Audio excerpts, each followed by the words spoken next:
नमस्कार मित्रांनो,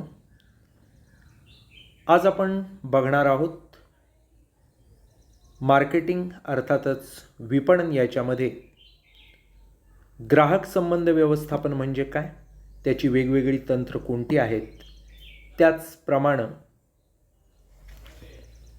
एक अत्यंत महत्त्वाची अशी रुजत असलेली संकल्पना म्हणजे लक्ष्य बाजारपेठ. या लक्ष्य बाजारपेठेची निवड करण्याच्या वेगवेगळ्या पद्धती कोणत्या आहेत, या गोष्टींचा आपण आज माहिती घेणार आहोत. सगळ्यात पहिल्यान आपण बघूयात ते ग्राहक संबंध व्यवस्थापन काय आहे त्याविषयी. मित्रांनो, विपणन कार्याची व्यापकता ही बदलत्या काळानुसार वाढतेच आहे. विपणनाच्या आधुनिक संकल्पना या ग्राहकांचं समाधान आणि त्यांच्याशी सतत संबंध ठेवणं या दोन गोष्टींवर भर देत आहे. ग्राहकांच्या गरजा लक्षात घ्या आणि प्रतिसाद द्या, सेन्स अँड रिस्पॉन्ड हे तत्त्वज्ञान विपणनाच्या आधुनिक संकल्पनेमध्ये स्वीकारलेलं आहे. नवीन विपणन पर्यावरणाचा व्यवसाय अधिक ग्राहकांवरती समाजोपयोगी विपणन शैली विकसित करण्यासाठी वापर होतो. मित्रांनो, विपणनाच्या सामाजिक संकल्पनेमध्ये सार्वजनिक सुधारणा, उच्च प्रतीचं जीवनमान, विकसित जीवन पर्यावरण यांचा समावेश आहे. ग्राहकांना उत्तम दर्जाच्या सेवा आणि सामाजिक सुधारणा करण्याच्या दृष्टीनं व्यवसाय सामाजिक जबाबदारी स्वीकारतो. व्यवसायाच्या सामाजिक धोरणांतर्गत ग्राहक व्यवसाय संबंध वाढवून जीवनमान उंचावण्याचे प्रयत्न व्यवसाय करतो. ग्राहक संबंध व्यवस्थापन हा सामाजिक विपणनाचा एक घटक आहे. आधुनिक काळात व्यवसायाशी असलेल्या सर्व संबंधित घटकांशी ठेवलेल्या संबंधांचा परिणाम प्रत्यक्ष किंवा अप्रत्यक्षपणे विपणन प्रक्रियेच्या यशावर होतोय. ग्राहक संबंध व्यवस्थापनाद्वारे महत्त्वाच्या व्यावसायिक घटकांशी दीर्घकालीन संबंध वृद्धिंगत करणं हा उद्देश असतो. व्यावसायिक घटकांमध्ये ग्राहक, पुरवठादार, वितरक, एजंट, अभिकर्ते इत्यादी विपणन भागीदारांचा समावेश होतो. ग्राहक संबंध व्यवस्थापनाचा महत्त्वाचा उद्देश हा विविध ग्राहकांशी चांगल्या प्रकारची आर्थिक, तांत्रिक, सामाजिक देवाणघेवाण निर्माण करून व्यवसायाची विपणन वाढ करणं हा आहे. मित्रांनो, ज्यावेळी आपण म्हणतो ग्राहक संबंध व्यवस्थापन, त्यावेळी त्याच्यामध्ये काय व्याख्या करता येईल या संकल्पनेची, हे जर आपण बघितलं तर कुठल्याही विपणनासाठी दोन घटक आवश्यक आहेत. एक म्हणजे ग्राहक निर्मिती आणि दुसरा म्हणजे ग्राहक सातत्यता. विपणन ही ग्राहकांना आकर्षित करायची आणि त्यांना आपल्याच उद्योगाचे ग्राहक म्हणून कायम करायची एक कला आहे. ग्राहक ही व्यवसायाची मालमत्ता आहे आणि त्यामध्ये वाढ करणं, ती टिकवून ठेवणं हे ग्राहक संबंध व्यवस्थापनाची उद्दिष्ट आहे. या संकल्पनेची व्याख्या अशी करता येईल की संभाव्य आणि सद्यस्थितीत असलेल्या ग्राहकांशी असलेल्या संबंधांचं संघटन करण्याची प्रक्रिया म्हणजे ग्राहक संबंध व्यवस्थापन होय. दुसरी अशी व्याख्या करता येईल व्यवसाय प्रक्रिया आणि तंत्रज्ञानांचं एकत्रीकरण की ज्याद्वारे व्यवसाय आपले ग्राहक कोण आहेत, ते काय करतात, त्यांना काय आवडतं हे जाणून घेतो, त्याला म्हणतात ग्राहक संबंध व्यवस्थापन. मित्रांनो, हे ग्राहक संबंध व्यवस्थापन करण्यासाठी अनेक तंत्र अस्तित्वात आहेत. कोणकोणती आहेत ते तंत्र? तर जर आपण ठळकपणं पाहिलं तर पहिलं महत्त्वाचं तंत्र आहे ग्राहकांना माहिती पुरवणं. दुसरं तंत्र आहे ग्राहकांची अद्ययावत माहिती ठेवणं. तिसरं तंत्र आहे ग्राहकांमध्ये रस दाखवणं. चौथं आहे व्यवसायांतर्गत ग्राहकांवरती पर्यावरण ठेवणं. पाचवं आहे ग्राहकांना भेटवस्तू देणं. आणि सहावं आहे ग्राहक सहभागास उत्तेजन देणं. या एक एक तंत्राविषयी आपण थोडक्यात माहिती बघूया. पहिलं आहे ग्राहकांना माहिती पुरवणं. व्यवसायाच्या ग्राहकांना वेगवेगळ्या स्वरूपाची माहिती पुरवण्यासाठी वेगवेगळे उपाययोजना करावे लागतात आणि यासंबंधीचं तंत्र ग्राहक संबंध व्यवस्थापनासाठी स्वीकारता येतं. ग्राहकांना व्यवसायाशी संपर्क साधणं बऱ्याच अनुषंगानं गरजेचं असतं. उदाहरणच द्यायचं झालं तर आपल्या एखाद्या उत्पादनासंबंधी, सेवेसंबंधी जर तक्रार करायची असेल, एखाद्या तक्रारीची जर आपल्याकडून दखलच घेतली जात नसेल, एखाद्या शंकेचं निरसन करून घ्यायचं असेल, तर व्यवसायाशी त्वरित संपर्क साधणं याच्यासाठी 24 तास टोल फ्री नंबर पुरवला जातो. अनेक ठिकाणी असे नंबर्स असतात बघा. आपल्या मोबाईल कंपन्या असतील त्यांचे आहेत, वेगवेगळे प्रोडक्ट्स असतील त्यांचे आहेत. या दूरध्वनीवरून ग्राहकांचे जे वेगवेगळे प्रश्न आहेत त्यांचं समाधान केलं जातं आणि त्यांना ज्या माहितीची गरज आहे ती माहिती व्यवस्थितपणे पुरवली जाते. दुसरं जे तंत्र असतं ते म्हणजे ग्राहकांची अद्ययावत माहिती ठेवणं. आधुनिक विपणन कार्यामध्ये ग्राहकांची दखल घेणं, त्यांना वेळच्या वेळी पाहिजे तशी सेवा देणं हे अत्यंत आवश्यक आहे. कारण स्पर्धा प्रचंड वाढली आहे, ग्राहक प्रचंड जागरूक झालेला आहे. आपल्या संभाव्य आणि आत्ता अस्तित्वात असलेल्या ग्राहकांची अद्ययावत माहिती ठेवणं, तिचा विपणन कार्यासाठी वापर करणं हे ग्राहक संबंध व्यवस्थापनाचं एक महत्त्वाचं तंत्र आहे. संगणक आणि संज्ञापन यांच्यामध्ये जी क्रांती घडून आलेली आहे, ICT ज्याला आपण म्हणतो, इन्फॉर्मेशन अँड कम्युनिकेशन टेक्नॉलॉजी, हे सगळं कॉम्प्युटर्स आणि कम्युनिकेशनमधल्या बदलांमुळे घडलं आहे, क्रांतीमुळे घडलं आहे. त्यामुळं ग्राहकांची माहिती अद्ययावतपणे ठेवण्याचं तंत्र आपण अत्यंत प्रभावीपणे आज वापरू शकतो. त्याच्यानंतर असतं ते म्हणजे ग्राहकांमध्ये रस दाखवणं. ग्राहकांना उपलब्ध माहितीचा उपयोग करून व्यवसाय ग्राहकांना वेगवेगळ्या नवीन उत्पादनं असतील, नवीन योजना असतील याची माहिती त्यांच्या मोबाईलवर SMS रूपात किंवा ईमेलद्वारे पाठवू शकतो. ग्राहकांच्या तक्रारीची दखल घेऊ शकतो, पाठपुरावा ताबडतोब त्यांच्या तक्रारींचा करू शकतो. ग्राहकाचा वाढदिवस असेल, एखादा सण असेल, उत्सव असेल तर त्यांना शुभेच्छा संदेश पाठवू शकतो. ह्या सगळ्या गोष्टी व्यवसायाकडून ग्राहकांना जर मिळाल्या तर ग्राहकामध्ये त्या व्यवसायाबद्दल आपुलकी निर्माण होईल. आज जर आपण बघितलं तर अनेक मॉल्स असतील, अनेक रिटेल स्टोअर्स असतील किंवा अनेक गारमेंट्सची दुकानं असतील, हे आपण त्यांच्याकडे गेलो की आपले मोबाईल नंबर सेव्ह करून घेतात आणि या नंबर्सवर जी माहिती त्यांच्याकडं असते त्या माध्यमातून आपली जन्मतारीख घेतात.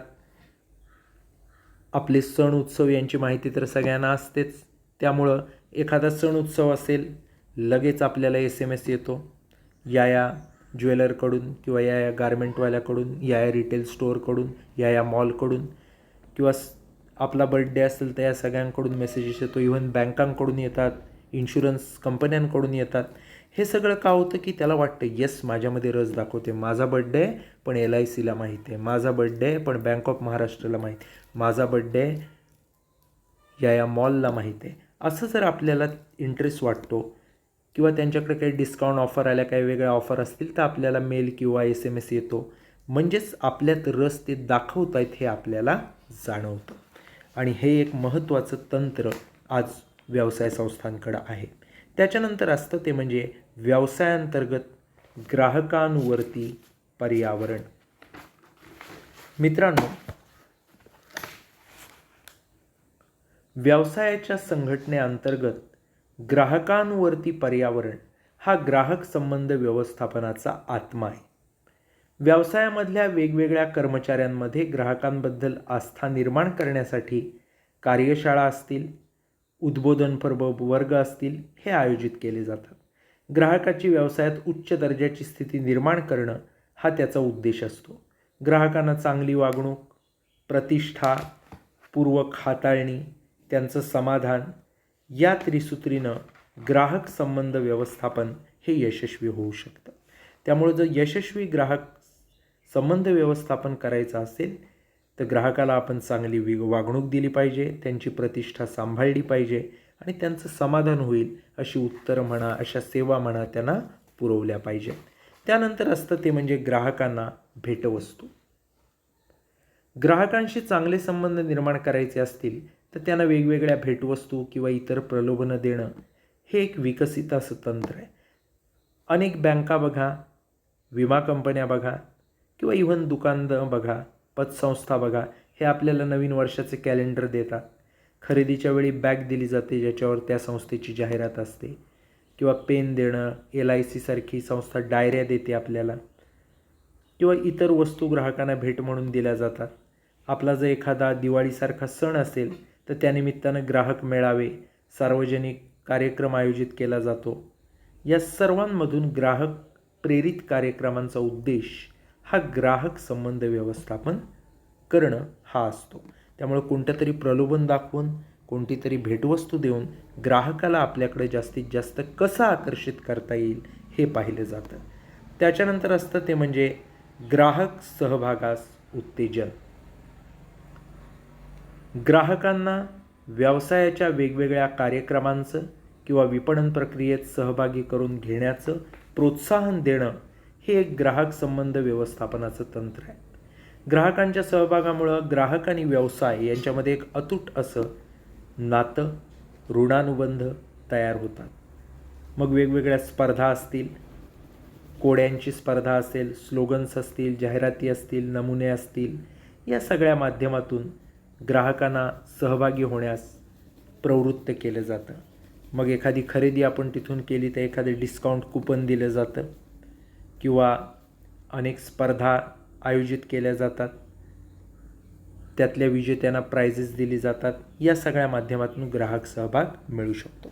त्यामुळे उत्तम प्रकारचं ग्राहक संबंध व्यवस्थापन करायचं असेल तर व्यवसाय संस्थेनं ग्राहकांना माहिती पुरवली पाहिजे,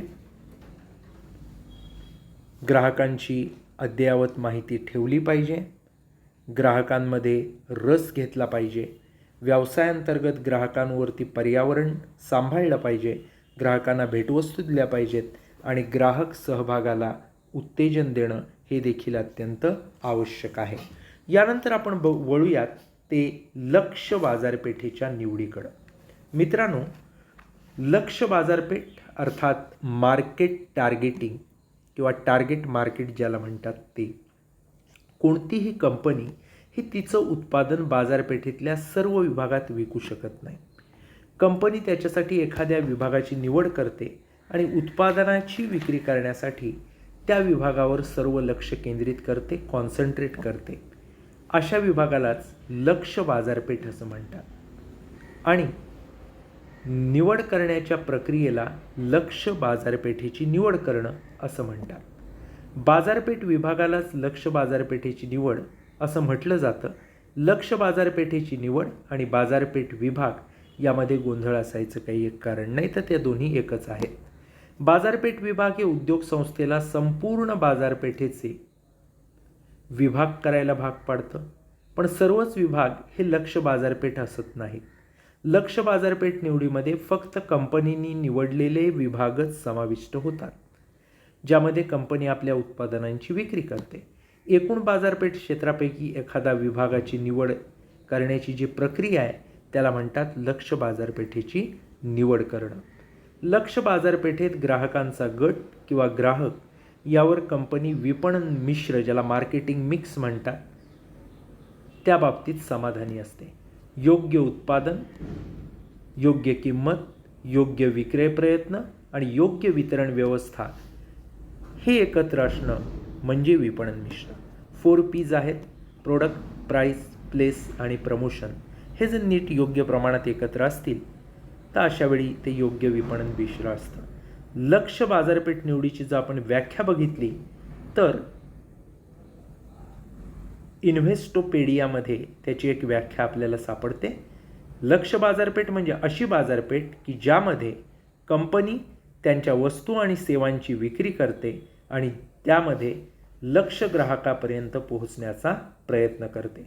लक्ष्य बाजारपेठेच्या निवडीमध्ये एकूण बाजारपेठेचे लहान लहान विभागामध्ये विभाजन केलं जातं, त्यांचं परीक्षण केलं जातं आणि त्यातून एका विभागाची लक्ष्य बाजारपेठ म्हणून निवड केली जाते.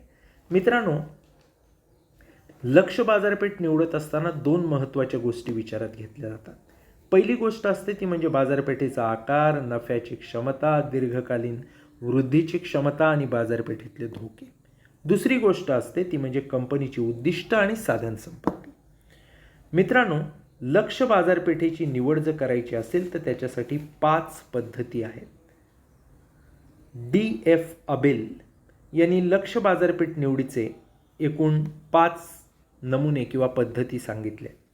त्यानंतर फिलिप कोटलर यांनी हे प्रसिद्धीला आणलं. 5 पैकी एका पर्यायाची निवड करणं हे कंपनीच्या अंतर्गत आणि बाह्य अशा पर्यावरणावरती अवलंबून असतं.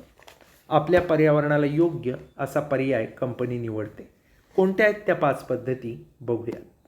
पहिली आहे एकाच विभागावर लक्ष केंद्रित करणं. मित्रांनो, यालाच म्हणतात सिंगल सेगमेंट कॉन्सन्ट्रेशन.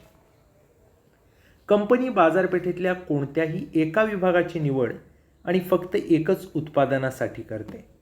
उदाहरणच द्यायचं झालं तर एखादी कार बनवणारी कंपनी असेल, ती कारचं उत्पादन बाजारपेठेतल्या जास्त उत्पन्न असणाऱ्या लोकांसाठी करते. त्यासाठी कंपनी बाजारपेठेतला एक विभाग निवडते. सर्वसाधारणपणे एक विपणन मिश्रणाचा बाजारपेठ निवडीसाठी आराखडा तयार करते. एका विभागाच्या व्यूहरचनेलाच एकाच विभागावर लक्ष केंद्रित करणं असं म्हणतात. यामध्ये एक प्रभाग किंवा विभाग निवडला जातो, एक उत्पादन असतं, एक विपणन मिश्र असतं. असा आराखडा ठेवून लक्ष्य बाजारपेठ समाधानी कशी राहील हे बघितलं जातं. एक विभाग व्यूहरचना म्हणजेच लक्ष्य बाजारपेठेची निवड असते. काय फायदे असतात याचे? तर बाजारपेठेत नवीन प्रवेश करणाऱ्यांना हे फार फायदेशीर असतं. साधनसामुग्रीचा सुयोग्य वापर करता येतो. लक्ष्य ग्राहक टार्गेट कन्झ्युमर जे आपले आहेत त्यांच्या गरजा अपेक्षा सहज समजतात. आपल्या उत्पादनाची मुद्रा म्हणजेच ब्रँड याच्याबद्दल एक ग्राहकांमध्ये विश्वासार्हता निर्माण करता येते आणि वस्तूंची विक्री उत्पादन मोठ्या प्रमाणावर घेतलं तर कमी खर्चात जास्त फायदा मिळू शकतो. तोटे काय आहेत याचे? तर दीर्घकालीन विचार जर आपण केला तर कंपनीला दुसऱ्या विभागात प्रवेश करणं अवघड जातं, कारण तिथं मोठी स्पर्धा निर्माण झालेली असते. एकाच विभागावर लक्ष केंद्रित केल्यानं मोठ्या प्रमाणात विपणन धोके असू शकतात. बाजारपेठ विभागात नवीन स्पर्धक प्रवेश करतील ही शक्यता देखील असते. मग संपूर्ण बाजारपेठ आपल्या नियंत्रणात राहू शकत नाही. त्याच्यानंतर दुसरं जे असतं ते म्हणजे निवडक विशेषीकरण, सिलेक्टिव्ह स्पेशलायझेशन ज्याला इंग्रजीत म्हणतात. या व्यूहरचनेमध्ये बहुविभाग व्यूहरचना असं देखील म्हटलं जातं. कंपनी एकापेक्षा जास्त विभाग निवडते आणि या वेगवेगळ्या विभागामध्ये वेगवेगळ्या वस्तूंची विक्री करते. या पर्यायामध्ये कंपनी अनेक विभाग निवडत असते. प्रत्येक विभागात वेगवेगळी उत्पादनं विकत असते. हे सर्व विभाग कंपनीची उद्दिष्ट साधनसामग्री याच्यासाठी योग्य प्रकारे साथ देतात. उदाहरणच द्यायचं झालं तर एखादी कंपनी आहे कार बनवणारी, तर ती वेगवेगळे मॉडेल्स तयार करते. उच्च उत्पन्न गटासाठी वेगळं, मध्यम उत्पन्न गटासाठी वेगळं, कमी उत्पन्न गटासाठी वेगळं, आणि ही सगळी मॉडेल्स बाजारात आणते. म्हणजेच काय? अनेक उत्पन्न गट, अनेक विभाग त्यांनी काबीज केलेले आहेत. फायदे काय याचे आहेत? तर ही व्यूहरचना स्वीकारली तर विपणन धोक्याचं विभाजन होतं. एका विभागात धोका झाला, दुसऱ्या विभागातून भरपाई होईल. उच्च उत्पन्न गटात समजा कमी खपल्या आपल्या कार, मध्यममध्ये खपतील किंवा कमी उत्पन्न गटात खपतील. दुसरं असं असतं की कंपनी त्यांच्या उत्पादनाची पूर्ण क्षमता वापरते, विपणनाची पण पूर्ण क्षमता वापरते. मोठ्या प्रमाणात बाजारपेठ असते, त्यामुळे गुडविल किंवा नावलौकिक वाढू शकतो आणि कंपनी नवीन उत्पादन देखील बाजारपेठेत आणू शकते. तोटे काय असतात? विविध प्रकारच्या उत्पादनामुळे कंपनीला कमी खर्चात जास्त उत्पादन घेता येणं शक्य नसतं. वेगवेगळ्या उत्पादनात सातत्य ठेवण्यासाठी मोठ्या प्रमाणावर सामग्री साठवावी लागते. त्याचप्रमाणे सर्व विभागांमध्ये समन्वय हा दिसून येत नाही. हे त्याचे तोटे असतात. त्यानंतर असतं ते म्हणजे वस्तू विशेषीकरण. मित्रांनो, कंपनी विशिष्ट उत्पादन करून त्याची विक्री विविध विभागांमध्ये करते. सर्वसाधारणपणे बघितलं तर कंपनी एकाच विपणन मिश्राचा स्वीकार करते. एक विपणन मिश्र, एक उत्पादन, एकच किंमत, एकच वितरण साखळी वापरत असते. या पर्यायी व्यूहरचनेला मोठ्या प्रमाणावरल्या एकत्रित व्यूहरचना असं म्हटलं जातं. फायदे काय असतात याचे? तर एकच उत्पादन मोठ्या प्रमाणावरील ग्राहकापर्यंत पोचवता येतं. उत्पादनाचा वितरणाचा खर्च कमी होतो. उत्पादनाचं विपणन करण्याचा वेळ आणि प्रयत्न कमी होतात. मोठ्या प्रमाणातल्या उत्पादनामुळं नफ्यात वाढ होते. तोटे काय आहेत? विशिष्ट विभागातील ग्राहकांच्या गरजा अपेक्षा कंपनी पूर्ण करू शकत नाही. लक्झरी उत्पादनासाठी किंवा प्रीमियम उत्पादनासाठी ही योजना योग्य नाही. कंपनीला विपणन धोक्याचं विभाजन शक्य नसतं आणि ही व्यूहरचना जर स्वीकारली तर मोठ्या स्पर्धेला तोंड कंपनीला द्यावं लागू शकतं. चौथं असतं ते म्हणजे बाजारपेठ विशेषीकरण. बाजारपेठ विशेषीकरणामध्ये कंपनी वेगवेगळी उत्पादनं एकाच बाजारपेठेत वितरित करते. या व्यूहरचनेलाच बहुउत्पादन व्यूहरचना म्हणतात. यामध्ये एक विभाग, वेगवेगळी उत्पादनं, अनेक विपणन मिश्रणं असतात. उदाहरणच द्यायचं झालं तर कंपनी एका विभागाची म्हणजे मध्यमवर्गीय ग्राहकांची समजा निवड करत असेल आणि त्यांनाच वेगवेगळ्या प्रकारची उत्पादनं देईल. उदाहरणार्थ कंपनी कार देईल, वॉशिंग मशीन देईल, फ्रीज देईल, टी व्ही देईल. ही उत्पादनं मध्यम वर्गाला उत्पादित करेल. दुसरं उदाहरणच जर द्यायचं झालं तर एखादं प्रकाशन असेल तर ते महाविद्यालयीन विद्यार्थ्यांसाठी पाठ्यपुस्तकं काढेल, GKची बुक्स काढेल, स्पर्धा परीक्षांची काढेल, व्यक्तिमत्व विकासाची काढेल, पण टार्गेट ग्राहक हा कॉलेज गोईंग स्टुडंट आहे. फायदे काय याचे? तर एकाच बाजारपेठेत अनेक उत्पादनं आणता येतात, त्यामुळे धोक्याचं विभाजन होतं. आता नाही खपली क्रमिक पुस्तकं, स्पर्धा परीक्षेची तर खपतील, व्यक्तिमत्व विकासाची तर खपतील. संबंधित विभागीय बाजारपेठेत एक नावलौकिक विश्वासार्हता निर्माण होईल. आता सेट पब्लिकेशन म्हटलं की आपल्याला भारी वाटतं. स्पर्धा परीक्षेची वेगवेगळ्या ब्रँडची पुस्तकं आज अवेलेबल आहेत, व्यक्तिमत्व विकासाची वेगवेगळ्या प्रकाशनांची आहेत. त्यानंतर ग्राहकांची विश्वासार्हता मिळवल्यामुळं कंपनीला बाजारपेठेत नवीन उत्पादनं आणणं सहज शक्य होतं. तोटे काय असतात? तर वेगवेगळ्या उत्पादनामुळे नवीन खर्चात मोठ्या प्रमाणात उत्पादन करणं शक्य नाही. वेगवेगळ्या वस्तूंच्या उत्पादनासाठी वेगवेगळ्या प्रकारच्या सामुग्री साठवाव्या लागतात, त्यामुळं साठवणूक खर्च वाढतो. कंपनीला बाजारपेठेत मोठ्या स्पर्धेला तोंड द्यावं लागतं. त्यानंतर ज्यावेळी आपण पूर्ण बाजारपेठ व्यापणे या 5व्या तंत्राकडे येतो तेव्हा पूर्ण बाजारपेठ म्हणजे सर्व विभाग आणि विविध उत्पादनं वितरित केली जाणं याचा समावेश होतो. सर्व ग्राहकांच्या सर्व गरजा यामध्ये भागवल्या जातात. ही व्यूहरचना मोठ्या प्रमाणावर साधनसामग्री असणाऱ्या कंपनीलाच शक्य असते. मोठ्या कंपन्यांना संपूर्ण बाजारपेठ काबीज करणं शक्य असतं. फायदे काय याचे? वेगवेगळ्या उत्पादनामुळं अस्तित्व कंपनीचं कायमस्वरूपी टिकतं. हे नाही खपलं तर ते नाही खपलं तर ते, अशा स्वरूपात. काही उत्पादनं बाजारात यशस्वी झाली तर नफ्यात प्रचंड वाढ होते. नवीन वस्तूच्या विपणनाचा खर्च कमी होतो. तोटे काय? तर कंपनीला विशेषीकरणाची प्रतिमा टिकवून ठेवणं हे शक्य होत नाही. मोठ्या प्रमाणात गुंतवणूक करावी लागते, त्यामुळं मोठ्या कंपन्यांनाच हे फायदेशीर आहे. आणि उत्पादन बाजारपेठेत यशस्वी झालं नाही तर प्रचंड तोटा यामध्ये होऊ शकतो. मित्रांनो, या लेक्चरमधून आपण बघितलेलं आहे की ग्राहक संबंध व्यवस्थापन काय असतं, कोणती तंत्र वापरून ते केलं जाऊ शकतं, त्याचप्रमाणे लक्ष्य बाजारपेठ म्हणजे काय, तिची निवड कशी केली जाते आणि त्याच्यासाठी वेगवेगळ्या कोणत्या पद्धती वापरल्या जातात. या ठिकाणी आपण थांबूयात. धन्यवाद.